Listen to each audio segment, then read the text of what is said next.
শিয়া এটা এমন একটি সম্প্রদায়, শিয়াদের পরিচয় জানার আগে শিয়া শব্দের অর্থ আমাদের জেনে নেওয়া দরকার। শিয়া শব্দটি বলতে মূলত দল, উপদল বা অনুসারীদের কোনো গোষ্ঠী এটা বোঝানো হয়। শিয়া বলতে বোঝানো হয় শিয়াতু আলিয়িন বা আলী রাদিয়াল্লাহু তাআলা আনহুর অনুসারী গোষ্ঠী, এদেরকে শিয়া বলা হয়। বা আলে বাইত রাসূল করিম সাল্লাল্লাহু আলাইহি সাল্লামের পরিবার কেন্দ্রিক যাদের ভক্তি বিশ্বাস এগুলো গড়ে উঠেছে তাদেরকে সাধারণত শিয়া বলা হয়। শিয়াদের উৎপত্তি এটা সাহাবায়ে কেরাম রিদওয়ানুল্লাহ তাআলা আজমাইন তাদের যুগ থেকেই বলতে পারি। এবং শিয়াদের উৎপত্তির পেছনে যে লোকটি ছিল তার নাম হলো আবদুল্লাহ ইবনে সাবা। ইহুদি ছিল, পরবর্তীতে সে মুসলিমদের বেশ ধারণ করে মুসলিমদের ক্ষতি সাধন করার জন্যই মূলত এই গ্রুপটির তারা আবিষ্কার করে। শিয়াদের সম্পর্কে আমাদের দেশের সাধারণ মুসলমানদের মধ্যে ধারণা খুবই কম।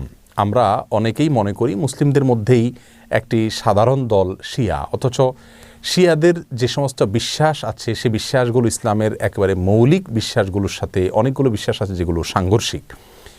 অনেক ভাই বোনরা মনে করেন যে শিয়াদের সাথে আহলুস সুন্নাহ ওয়াল জামাআতের অর্থাৎ যারা কোরআন এবং সুন্নাহকে দলিল হিসাবে গ্রহণ করে সেটাকে অনুসরণ করে তাদের সাথে শিয়াদের একটা পার্থক্য তারা মনে করেন যে শুধুমাত্র খেলাফত নিয়ে, অর্থাৎ আবু বকর রাদিয়াল্লাহু তাআলা এবং আলী রাদিয়াল্লাহু তাআলা আনহুর ভিতরে কে বেশি খেলাফতের হকদার এটা নিয়ে মত পার্থক্য। আসলে বিষয়টা তা নয়, বরং শিয়াদের বিশ্বাসগুলোকে একত্র করা কঠিন। তাদের মধ্যে অনেকগুলো দল উপদল আছে, তার ভিতরে কমন কিছু বিশ্বাস আছে বেশিরভাগ শিয়ারা লালন করে।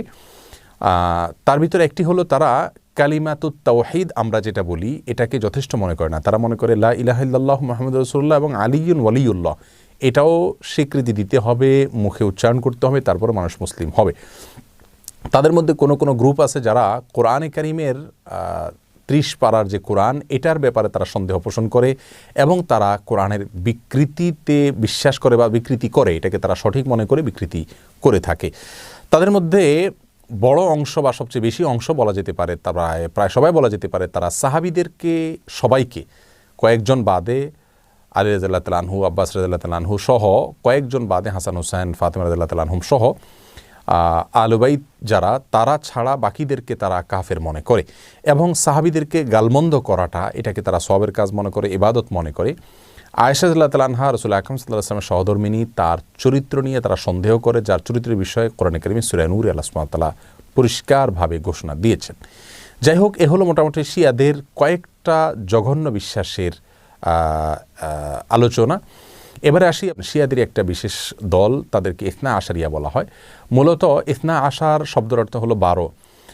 ইসনা আশারিয়া গ্রুপ বলতে শিয়াদের ওই গ্রুপকে বলা হয় যারা 12 জন ইমামে বিশ্বাস করে, অর্থাৎ যারা মনে করে যে 12 জন ইমাম আল্লাহর পক্ষ থেকে নির্ধারিত, তারা রাসূল করিম সাল্লাল্লাহু আলাইহি সাল্লামের ওয়াফাতের পরে ধারা পরম্পরায় আসছেন এবং তাদের মধ্যে প্রথম ইমাম ছিলেন আলী রাদিয়াল্লাহু তাআলা আনহু এবং সর্বশেষ ইমাম ছিলেন মুহাম্মদ ইবনুল হাসান আল আসকারি। এসব ইমামদের সম্পর্কে, ইমামদের মধ্যে সর্বশেষ ইমাম যিনি মুহাম্মদ ইবনে হাসান আল আসকারি, তারা মনে করে তিনি লুকায়িত হয়ে গেছেন, আবার প্রকাশিত হবেন এবং এই ইমামরা সবাই নিষ্পাপ, তারা কোনো ভুল ত্রুটির ঊর্ধ্বে এবং এই ইমামরা সকল প্রকার ইবাদত বন্দিগির ঊর্ধ্বে উঠে গেছেন, তাদের কোনো ইবাদত বন্দিগি করতে হয় না। এই বিশ্বাসগুলো লালন করে থাকে ইসনা আশারিয়া গ্রুপ।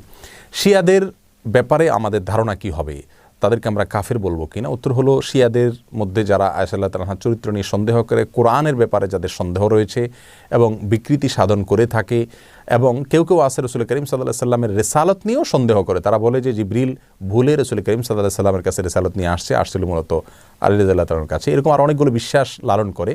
এই সম্প্রদায়গুলোকে বা এইরকম বিশ্বাস লালনকারীদেরকে আমরা মুসলিম মনে করতে পারি না। তবে হ্যাঁ, তাদের মধ্যে অনেকগুলো গ্রুপ আছে যাদেরকে সরাসরি কাফের বলা যায় না, তাদের অনেকগুলো ভুল এবং ভ্রান্ত বিশ্বাস রয়েছে।